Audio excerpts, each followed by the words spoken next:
मुर्शिदाबाद में हिंसा की एक और खबर आ गई। दावा है कि मुर्शिदाबाद के धुलियान इलाके में एक दुकान में आग लगा दी गई। स्थानीय लोगों का आरोप है कि दुकान में जानबूझकर आग लगाई गई, लेकिन बंगाल पुलिस का दावा है कि इस आग का हिंसा से कोई लेना देना है ही नहीं। सुप्रीम कोर्ट ने वक्फ कानून के विरोध में हुई हिंसा पर चिंता जताकर ममता सरकार पर एक तरीके से सवाल उठाया, लेकिन ऐसा लग रहा है जैसे ममता बनर्जी का सारा ध्यान तो उनके मुस्लिम वोट बैंक पर।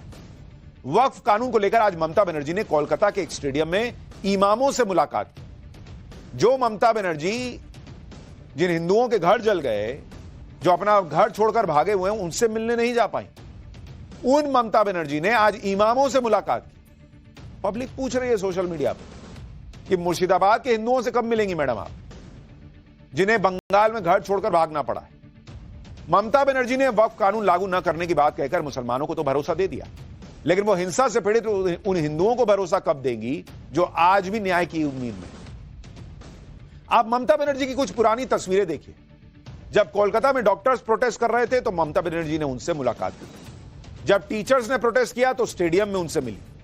आज मुसलमान नाराज हो गए तो इमामों से मिल रही, लेकिन पीड़ित हिंदुओं से मिलने का टाइम ममता बनर्जी के पास नहीं आया है अभी तक। ममता बनर्जी के पास पीएम मोदी, अमित शाह और सीएम योगी पर निशाना साधने का पूरा टाइम है। कल रात जब यह खबर आई कि पीएम मोदी राष्ट्रपति से मिल रहे हैं और अमित शाह बीजेपी के बड़े बड़े नेताओं से मिल रहे हैं, तो आज ममता बनर्जी के कैंप में घबराहट दिखी और इसकी झलक आज ममता बनर्जी के बयानों में भी नजर आई। वक्फ कानून पर ममता बनर्जी ने कोलकाता में इमामों के साथ जो बैठक की, उसमें वो मोदी योगी शाह की जोड़ी पर खूब बरसी, जमकर अपनी भड़ास निकाली। मुख्यमंत्री ममता बनर्जी ने पीएम मोदी को चेतावनी देते हुए कहा कि दिल्ली में 1 साल में उनकी सरकार गिर जाएगी। सीएम ममता ने अमित शाह के लिए कहा कि प्रधानमंत्री अमित शाह को कंट्रोल करें, शाह कभी प्रधानमंत्री नहीं बन पाएंगे। सीएम ममता ने योगी आदित्यनाथ के लिए कहा कि वो योगी नहीं भोगी हैं, बड़ी बड़ी बातें करते हैं। ममता बनर्जी की घबराहट को इस बात से भी समझा जा सकता है कि ममता बनर्जी को अब इंडी गठबंधन की याद आ गई। वो वक्फ कानून पर इंडी गठबंधन को साथ आने के लिए कह रही हैं। जो ममता बनर्जी बंगाल में कहती थी कि भाई यहां किसी कांग्रेस की और लेफ्ट की जरूरत नहीं है हमको, वो आज इंडी गठबंधन याद कर रही हैं। और इसी से पब्लिक कह रही है कि ये घबराहट का, राजनीतिक घबराहट का नतीजा है। उनको लग रहा है कहीं राष्ट्रपति शासन ना लग जाए, कहीं वहां पॉलिटिकल नुकसान ना हो जाए, कहीं सत्ता ना चली जाए। ममता बनर्जी के निशाने पर सबसे ज्यादा गृह मंत्री अमित शाह रहे। ममता बनर्जी ने आज मुर्शिदाबाद हिंसा का पूरा ठीकरा अमित शाह, बीएसएफ और गृह मंत्रालय की एजेंसीज पर फोड़ दिया। इसकी डिटेल आगे बताऊंगा, लेकिन पहले सुनिए ममता बनर्जी ने आज कैसे अमित शाह के साथ अपना सियासी स्कोर बराबर करने की कोशिश की। ममता ने कहा कि अमित शाह इतनी जल्दबाजी में क्यों है, वो कभी प्रधानमंत्री नहीं बनने वाले। बहुत रुपया है, पूरा हिंदुस्तान में जितना नेटवर्क है सब बंगाल मक्का खिलाफ में लिखता है। जितना भी आईटी सेक्टर है उसका,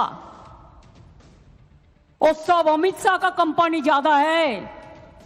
ये आप लोग को ध्यान होना चाहिए, उसका इसका साथ बड़ा बड़ा संपर्क है। इतना जल्दीबाजी आपका क्यों है? आप तो प्राइम मिनिस्टर कभी नहीं बनेंगे। मोदी जी चला जाने के बाद आप क्या करेंगे? मोदी जी के আমি রিকোয়েস্ট করব, দয়া করে লোকটাকে কন্ট্রোল করুন। ममता बनर्जी अमित शाह को टारगेट कर रही है, शायद इसलिए क्योंकि अमित शाह ने संसद में खड़े होकर कह दिया था कि भाई बंगाल में सीटें बढ़ेंगी, ताल ठोक कर कह रहा हूं, वहां चुनावी तौर पर देख लेंगे क्या होगा क्या नहीं। ममता बनर्जी करेंगे अमित शाह कभी प्रधानमंत्री नहीं बनने वाले, और मोदी चले गए तो फिर अमित शाह का क्या होगा। अमित शाह के बाद ममता बनर्जी के निशाने पर यूपी के मुख्यमंत्री योगी आदित्यनाथ आ गए। ममता बनर्जी ने यूपी के सीएम योगी आदित्यनाथ पर भी पलटवार किया। दरअसल सीएम योगी ने कल कहा था कि दंगाइयों को डंडे की भाषा समझ आती है। इस पर ममता ने कहा कि योगी ने सभी को डरा के रखा हुआ है, सीएम योगी के राज में कोई रैली नहीं कर सकता। सुनिए उन्होंने मुख्यमंत्री योगी आदित्यनाथ को लेकर क्या कहा। दंगाइयों का उपचार ही डंडा है, बिना डंडे के मानेंगे नहीं। आप देख रहे होंगे बंगाल जल रहा है, वहां की मुख्यमंत्री चुप है, दंगाइयों को शांति दूत कहती है। अरे लातों के भूत बातों से कहां मानने वाले हैं।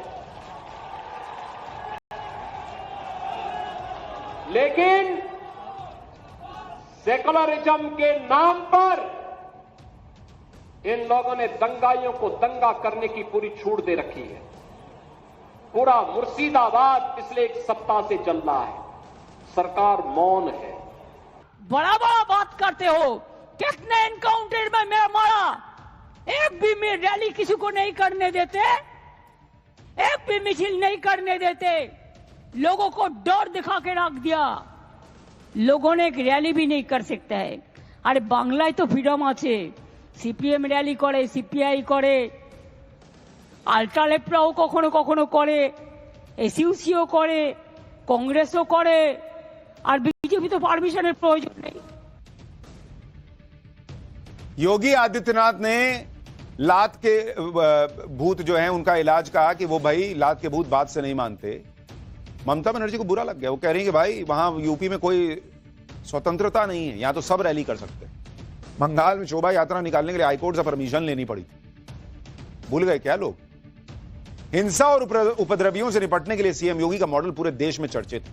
खुद सीएम योगी कानून व्यवस्था के मुद्दे पर बेहद सख्त रहते हैं। सीएम योगी ने कहा कि जो लोग शरीयत को संविधान से ऊपर रखते हैं ना, उन लोगों को ऐसे चले जाना चाहिए जहां शरीयत लागू। सुनिए एक बार उनको, फिर बताता हूं कैसे बंगाल में पब्लिक योगी मॉडल की डिमांड कर रही है, योगी आदित्यनाथ को बुला रही है। कुछ लोग कह रहे हैं कि उनके लिए संविधान से बढ़कर के शरीयत है, तो मैं भी उनसे कहना चाहता हूं कि भारत तो बाबा साहब के द्वारा बनाए गए संविधान से चलेगा। जहां शरीयत का कानून लागू होता है उनको वहां जाना चाहिए। ममता बनर्जी ने सीएम योगी पर बयानबाजी करके योगी मॉडल की चर्चा तेज कर दी। सीएम योगी जिस तरह से कानून व्यवस्था के मुद्दे पर एक्शन लेते हैं और जिस तरह से हिंसा करने वालों पर कार्रवाई करते हैं, उसकी चर्चा बंगाल में शुरू हो गई। बीजेपी के नेता शुभेंदु अधिकारी ने सीएम योगी से बंगाल आकर हिंदुओं का हौसला बढ़ाने की अपील कर दी। मैं योगी जी को रिक्वेस्ट करूंगा वो बंगाल में तुरंत आए और लगातार उन्होंने हिंदू का रक्षा करने के लिए यहाँ थोड़ा काम करे। योगी जी का भी बंगाल में जरूरत है और किस तरीके से उन्होंने यूपी में दंगाई को सबक सिखा रहा है, वो बंगाल का हिंदू जनता को आकर बोल के थोड़ा हौसला बुलंद होना चाहिए। जनता भी अब दंगाइयों के इलाज के लिए योगी मॉडल की बात कर रही है। लोग कह रहे हैं कि बंगाल जैसी हिंसा यूपी में होती तो अब तक योगी सरकार ने दंगाइयों का ट्रीटमेंट कर दिया होता। बंगाल में जो हालात हैं उससे निपटने के लिए योगी आदित्यनाथ जैसे मुख्यमंत्री की जरूरत है। सुनिए बंगाल की पब्लिक क्या कह रही है। देखिए योगी जी ने जो बात कहा है ना, लातों के भूत बातों से नहीं मानते, एकदम वैसा होना चाहिए। मुर्शिदाबाद, बंगाल में, मालदा में जिस तरह से हिंदुओं को चिन्हित करके उनको घरों को, उनको दुकानों को तोड़ा जा रहा है, आगजनी किया जा रहा है, क्या पश्चिम बंगाल के मुख्यमंत्री उसको कम करने के लिए मतलब नहीं, अत्याचार किया जा रहा है, हिंदुओं को घर से मार मार के भगाया जा रहा है। बिल्कुल यहाँ पर उत्तर प्रदेश की तरह योगी जैसा सरकार की यहाँ जरूरत है। बाबा कोई है कि जो अपराध कर रहा है सजा उसी को होगी, दंड उसी को मिलेगा। और जहाँ तक रही बात यहाँ की पुलिस लगती नहीं कि कुछ करने वाली है। अगर यही योगी जी के राज में होता तो कब के इन लोगों पर कार्रवाई होती। यानी ममता बनर्जी बंगाल में घिरती जा रही हैं और अब ममता बनर्जी को इंडी गठबंधन की याद आ रही है। लोकसभा चुनाव के दौरान ममता बनर्जी भी इंडी गठबंधन में शामिल थी, लेकिन बंगाल में ममता ने किसी को भाव नहीं दिया। लेकिन अब जब वो खुद घिरती जा रही हैं तो उन्हें इंडी गठबंधन की याद आ रही है। अब ममता बनर्जी कह रही हैं कि सभी को मिलकर लड़ना होगा। सुनिए एक बार। इंडिया टीम की अपील करबो, let us be united, let us fight together boldly. This is not an individual matter. It will affect each and everybody. Mamata Banerjee को इंडी गठबंधन की याद आना यह अपने आप में बड़ा सियासी संकेत है कि ममता बनर्जी को अपनी जमीन खिसकती दिख रही है। बंगाल में योगी हो रहा है और यह बात ममता बनर्जी को शायद चुभ रही हो, क्योंकि मुर्शिदाबाद हिंसा पर ममता बनर्जी की सरकार से सवाल हो रहे हैं कि वो हिंसा को रोकने में नाकाम क्यों रही। इस सवाल का जवाब देने की बजाय ममता बनर्जी आज नई थ्योरी लेकर आ गई। ममता बनर्जी ने मुर्शिदाबाद हिंसा का ठीकरा बीजेपी, बॉर्डर सिक्योरिटी फोर्स यानी बीएसएफ और अमित शाह पे फोड़ दिया। भाई ममता बनर्जी ने कह दिया कि यह बीजेपी की साजिश है, गृह मंत्रालय और केंद्रीय एजेंसियों की साजिश है। बीएसएफ ने लोकल यूथ को 5,000 रुपए देकर पत्थरबाजी कराई।